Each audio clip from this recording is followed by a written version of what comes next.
Mbrëmjen e dieshme u mbajt gjysmëfinalja e Big Brother VIP Albania 4 nga ku dolën finalist Eglitako dhe Gjesti, duke ju bashkuar Rozana Radit dhe Lajr Vasilit. Ata të katërt tashmë po konkurrojnë për çmimin e madh prej 100.000 eurosh. Mirë po gjithashtu mbrëmjen e dieshme ndodhi një incident. Teksa këngëtari Josefin Marku po largohej nga shtëpia më e famshme në Shqipëri, Gjesti shkoi për t'i hapur derën si për t'i thënë që po e përcillte jashtë shtëpisë. Por kjo nuk u prit as pak mirë nga Josi, i cili e qelloi me shuplar. Produksioni i reality short mori masa sa i përket Josit, por edhe Gjestit i dha ndihmën e duhur mjekësore. Ndërkohë që lidhur me këtë ngjarje kanë reaguar së fundmi familjarët e Gjestit.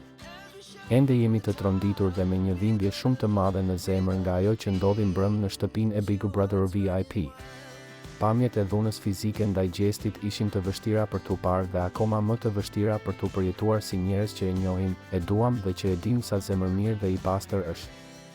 Askush nuk meriton të dhunohet, as brenda një loje, as jashtë saj. Gjesti hyri në atë shtëpi me respekt, me edukat dhe me zemrën plot mirësi. Nuk e meritoi kur një përballje të tillë të dhunshme. Dhimbja që ndjejmë është e madhe, por jemi krenar për të. Krenar që edhe në atë moment zgjodhi të mos reagoj me dhunë. Krenar që qëndroi i fortë dhe i qetë edhe kur u sulmua padrejtësisht.